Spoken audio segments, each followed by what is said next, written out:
विद्यार्थी मित्रांनो, कसे आहात? घरी सगळं व्यवस्थित आहे? मॅनेजमेंटच्या आजच्या लेक्चरमध्ये आपल्याला pre requisites of effective planning बघायचं आहे. हे बघण्याच्या पहिले आपलं यूट्यूबचं जे चॅनल आहे त्याला लाईक करा, सबस्क्राईब करा आणि कमेंट करा. प्री रिक्विजिट्स ऑफ इफेक्टिव्ह प्लॅनिंगमध्ये तुम्हाला 4 पॉईंट सांगितले आहेत. त्या 4 पॉईंटचे प्रिन्सिपल्स त्यांनी नंतर डिफाईन केलेले आहेत. पहिला पॉईंट आहे make plans simple and easy to understand. म्हणजे एखादा प्लॅन आपण जो करतो तो लोकांना समजला पाहिजे. जे आपलं ऑर्गनायझेशन आहे त्या ऑर्गनायझेशनमध्ये प्रॉपर सगळ्यांना प्लॅन समजत असेल तर आणि तरच तो प्लॅन इफेक्टिव्ह होतो. Be selective in the plan. Successful managers never try to cover too much territory. म्हणजे जे आपण प्लॅन करतोय त्याच्यामध्ये क्रिटिकल अशा काही कंडिशन्स टाकू नका. जेवढे आपले एम्प्लॉईज आहेत त्यांना तो प्लॅन आपला व्यवस्थित समजला पाहिजे. तिसरा पॉईंट आहे plan should be graded. Plan should be gear to meet the needs of those who implement it. म्हणजे आपण जे प्लॅनिंग करणार आहेत, जे इम्प्लिमेंटेशन करणार आहेत त्यांच्यासाठी आपल्याला तो गेअर टाकता आला पाहिजे. म्हणजे प्लॅनिंग रिलेटेड सगळ्या गोष्टी जे आहेत कॉजेबल, त्या कॉज सगळ्या गोष्टींना म्हणजे सगळ्या एम्प्लॉईज लोकांना ते कळाले पाहिजे. चौथा पॉईंट आहे a plan should be through. It should be not omit any function और sub function and should not overlook any necessary details. At the same time, controversial statements should be avoided and ignored. म्हणजे काही statement असे असतात की त्याच्यातनं काय करायचे हे डिस्क्लोज होत नाही. एखादा मॅनेजर जेव्हा सांगतो की आपल्याला by way of this action आपल्याला पुढे जायचंय, तर ते प्रिन्सिपल वाईज ते प्लॅनिंग सगळ्यांना कळायला पाहिजे. प्री रिक्विजिट आणि रिक्विजिट असे 2 वर्ड्स आहेत. रिक्विजिट म्हणजे प्लॅनिंग करणं आणि प्री रिक्विजिट म्हणजे जे आपण प्लॅन करतोय त्याला पहिले एकदा तयार करणं. हे पहिले 4 पॉईंट्स. त्याच्यानंतर दिले according to the Dessler to plan effectively. म्हणजे मॅनेजरला जर समजा प्लॅन एखादा इफेक्टिव्ह करायचा आहे तर त्या डेस्लरनं काय सांगितलंय, तर सगळ्यात पहिले डेव्हलप ॲक्युरेट फोरकास्ट. फोरकास्ट करता आलं पाहिजे, ॲक्युरेट करता आलं पाहिजे. आणि ॲक्युरेट फोरकास्ट म्हणजे काय, फ्युचरमधल्या काही डिसिजनसाठी आत्तापासून जर आपण ॲक्च्युअली फोरकास्ट केलं तर आणि तरच आपला बिझनेस किंवा आपलं ऑर्गनायझेशन व्यवस्थित रन करू शकतो. प्लॅनिंगमध्ये आपण आहोत सध्या. प्लॅनिंगमध्ये त्यांनी काय सांगितलंय, डेव्हलप ॲक्युरेट फोरकास्ट. फोरकास्टिंग म्हणजे काय, फ्युचरच्या एखाद्या गोष्टीसाठी आत्तापासून आपण जर फोरकास्टिंग केलं तर आणि तरच आपल्याला त्या दृष्टीनं आपल्याला डिसिजन घेता येतं. डिसिजन आपला हा पर्स्पेक्टिव्ह आपल्या प्लॅनिंगवरती असणार आहे आणि तो ॲक्युरेट असला पाहिजे. सेकंड पॉईंट आहे gain acceptance for the plan. It is necessary to secure the acceptance and commitment from them. This can be done by soliciting the subordinates participation in the planning process. जेवढे काय आपले employees आहेत त्या सगळ्यांचं participation त्या प्लॅनिंगमध्ये असणं effective असलं पाहिजे. प्लॅनिंगमध्ये पार्टिसिपेशन असणं आणि प्लॅनिंगमध्ये इफेक्टिव्ह पार्टिसिपेशन असणं ह्या 2 गोष्टी वेगळ्या आहेत. जर आपल्या एम्प्लॉईज लोकांना सगळ्यांना जर समजा पार्टिसिपेट करून त्यांना त्यांना एनकरेजमेंट करत असलो तर आणि तरच आपल्याला पुढे मूव्ह करायला सोपं होतं. थर्ड पॉईंट आहे plan must be sound one. Plan must be sound one म्हणजे जो आपला मेन मॅनेजर आहे त्यानं व्यवस्थित सगळ्यांना प्लॅन समजून सांगितला पाहिजे. To increase the efficiency of plans, managers are advise to follow and open system approach where they recognise and pay concentration. म्हणजे जोपर्यंत एखादा मॅनेजर कॉन्सन्ट्रेटली सगळे प्लॅन समजून सांगत नाही तोपर्यंत एम्प्लॉईला ते कळत नाही आणि एम्प्लॉईला जोपर्यंत इफेक्टिव्हली कळत नाही तोपर्यंत इफेक्टिव्ह काम करू शकत नाही. जर क्वालिटेटिव्ह आपल्याला आउटपुट काढायचं असेल तर प्लॅनिंगचं इम्पॉर्टन्स हे सगळ्यांना कळालं पाहिजे. नेक्स्ट पॉईंट आहे develop and effective planning organisation. Planning involves answer to several questions. The solution for this questions required a blue print for planning. हे नेहमी इम्पॉर्टंट आहे. एखाद्या गोष्टीच्या एखाद्या प्लॅनिंगसाठी तुमच्याकडे ब्लू प्रिंट असणं गरजेचं आहे. तुम्ही ॲक्च्युली काय करणार आहात, तुमचं एखादं टार्गेट कसं अचीव्ह करणार त्यासाठी तुमच्या समोर ब्लू प्रिंट असली पाहिजे. नेक्स्ट आहे बी ऑब्जेक्टिव्ह. बी ऑब्जेक्टिव्ह म्हणजे the manager should not hesitate to verify the truth behind the pessimistic notions or beliefs. काही लोक असतात, काही एम्प्लॉई असे असतात की त्यांना प्रत्येक गोष्ट प्रूव्ह करून द्यावं लागते. प्रत्येक गोष्टीमध्ये डीपमध्ये जाऊन सांगावं लागते की बाबा हे असं काम करावं लागणार आहे. मॅनेजरनं हेजिटेट म्हणजे त्याला कंटाळा आला नाही पाहिजे, त्याला त्या गोष्टीचा राग आला नाही पाहिजे. किती वेळा सुद्धा त्याला प्लॅनिंग जर समजा एक्सप्लेन करावं लागली तर ते त्याला करता आली पाहिजे आणि त्याची ती ड्युटी आहे. नेक्स्ट आहे मेजर फर्म्स मार्केट व्हॅल्यू. मार्केटमध्ये आपल्या फर्मची व्हॅल्यू जी आहे ते नेहमी कम्पेअर केली पाहिजे. आज आपल्या इन्स्टिट्यूटचं, आपल्या ऑर्गनायझेशनचं, आपल्या कंपनीचं, आपल्या पार्टनरशिप फर्मचं मार्केटमध्ये काय व्हॅल्यू आहे त्याचं व्हॅल्युएशन नेहमी करता आलं पाहिजे. पुढचा पॉईंट आहे decide in advance for criteria for abandoning a project. Abandoning a project म्हणजे एखादा प्रोजेक्ट बंद करावा लागला किंवा त्याला स्किप करावं लागलं तर त्याच्यासाठी त्याची कॉस्ट किती मेजर करावं लागणार आहे, त्याची प्लॅनिंग कशी करावं लागणार आहे, ह्याचं मेजरमेंट एखाद्या मॅनेजरकडे असलं पाहिजे. एखादा प्रोजेक्ट हा बंद करणं किंवा काही काळासाठी बंद करणं हा दोन कन्सेप्ट वेगळे आहेत.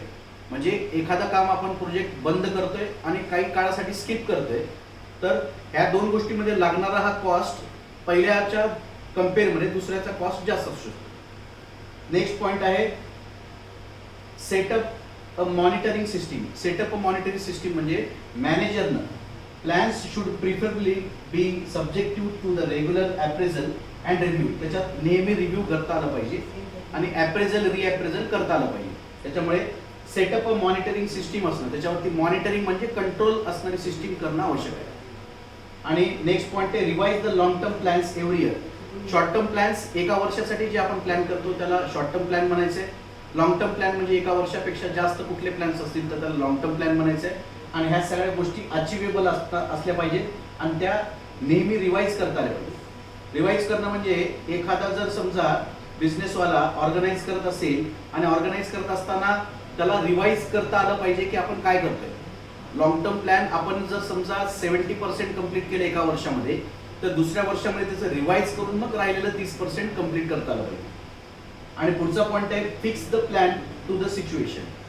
फिक्स ऑर फिट हे नेहमी शब्द दोन्ही इम्पॉर्टंट आहेत. म्हणजे एखादा प्लॅन आपल्याला करायचा आहे त्या पोझिशननुसार त्याला फिक्स करून घ्या, म्हणजे तुमचा प्लॅन हा फिट झाला पाहिजे. हा आपला 10वा पॉईंट आहे. नेक्स्ट त्याच्यानंतर आहे steps in planning process. Steps in planning प्रोसेसमध्ये analysis of opportunities, establishment of objective. पहिला पॉईंट ॲनालिसिस ऑफ ऑपॉर्च्युनिटीज.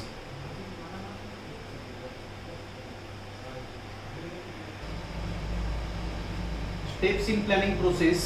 एखादी आपल्याला जर प्लॅनिंग करायची असेल, आपण काय बघतोय तर प्लॅनिंग हे प्रोसेस आहे.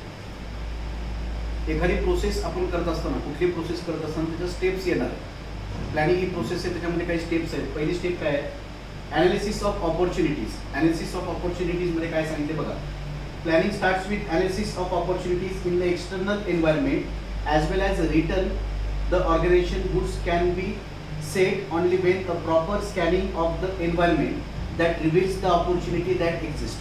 म्हणजे असणाऱ्या आपल्याला वेगवेगळ्या ऑपॉर्च्युनिटीमध्ये आपल्याला रिव्हील करावं लागणार, आपल्याला रिव्ह्यू घ्यावं लागणार, ॲनालिसिस करावं लागणार, तर आणि तरच आपण ते पुढे मूव्ह करू शकतो. सेकंड स्टेप आहे एस्टॅब्लिशिंग ऑब्जेक्टिव्ह. जे आपले ऑब्जेक्टिव्ह आहेत, टार्गेट्स आहेत, गोल्स आहेत, ते एस्टॅब्लिश करता आले पाहिजेत, तर आणि तरच आपल्याला प्लॅनिंग ती सक्सेसफुल करता येईल.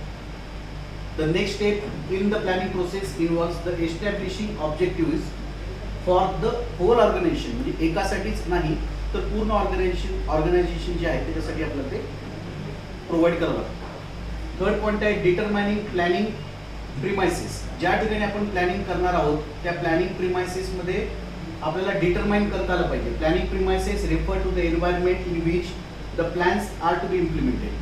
ज्या ठिकाणी आपण हे प्लॅन इम्प्लिमेंट करणार आहोत त्या ठिकाणचं एन्व्हायरमेंट कसं आहे हे आपल्याला समजून घेतलं पाहिजे. चौथा पॉईंट आहे आयडेंटिफाईंग अल्टरनेटिव्ह. आयडेंटिफाईंग अल्टरनेटिव्ह म्हणजे वेगवेगळ्या, समजा हा प्लॅन आपल्याला असा नाही अचीव करता आला तर आपल्याला दुसऱ्या साईडनं, दुसऱ्या वेनं ते अचीव करता येईल का, अल्टरनेटिव्ह आपल्याकडे असले पाहिजे. पुढचा पॉईंट आहे evaluation of alternative. Evaluation of alternative म्हणजे आता माझ्याकडे अल्टरनेटिव्ह असतील तर ठीक आहे, नसतील तर ते मला हुडकून काढावं लागणार. Evaluation of alternative. Alternative needs to be evaluated in the light of goods. Those are set and objective to be achieved considering the various constraints and uncertainties of the exist. म्हणजे जे आता अपकमिंग मध्ये आपल्याकडे प्लॅनिंगसाठी जे equipment आहेत ते सगळे set आहेत, पण अचीव जर करताना काही प्रॉब्लेम आला तर त्याला अल्टरनेटिव्ह करून आपल्याला ते अचीव करता आलं पाहिजे. Selection of the best alternative. जेवढे अल्टरनेटिव्ह आपल्याकडे अवेलेबल आहे त्याच्यातलं बेस्ट अल्टरनेटिव्ह कुठला आहे एखाद्या मॅनेजरला लगेच डिसिजन घेता आला पाहिजे. आणि एखादा मॅनेजर डिसिजन कुठून घेणार आहे तर विथ दिस ॲनालिसिस, एक्सपेरिमेंट आणि त्याचा एक्सपिरियन्स, त्याच्यावरून तो ॲनालिसिस करतो की कुठला बेस्ट अल्टरनेटिव्ह आपल्यासाठी सुटेबल आहे. नेक्स्ट आहे implementing the plan. Implementing the plan, जे काही आपण प्लॅन करणार आहोत ते इम्प्लिमेंट करावं लागणार, सगळ्या एम्प्लॉईला समजून सांगावं लागणार आणि त्याच्यानंतरच आपल्याला तो प्लॅन इम्प्लिमेंट करावा लागतो. आणि शेवटचा पॉईंट आहे रिव्ह्यूविंग द प्लॅन. रिव्ह्यू घ्यावं लागणार. Reviewing the plan help managers to evaluate the effectiveness. आपण किती इफेक्टिव्हली काम करतोय, सिस्टीम जे आपण राबवतोय ते प्रॉपर सिस्टीम किती व्यवस्थित होते, त्याच्यासाठी आपल्याला रिव्ह्यू घेणं कंपल्सरी आहे. ते 8 स्टेप इम्पॉर्टंट आहे. त्या 8 स्टेप नंतर आपल्याला बघायचं आहे approaches to the planning. Approaches to the planning मध्ये 3 कंडिशन आहेत. एक टॉप डाऊन अप्रोच, एक बॉटम अप अप्रोच आणि composite approach. Top down, bottom up ह्या दोघांचं कॉम्बिनेशन म्हणजे composite approach. Top down approach मध्ये as the name indicates top management takes the initiative. याच्यामध्ये कोण काम करणार तर टॉप मॅनेजमेंट.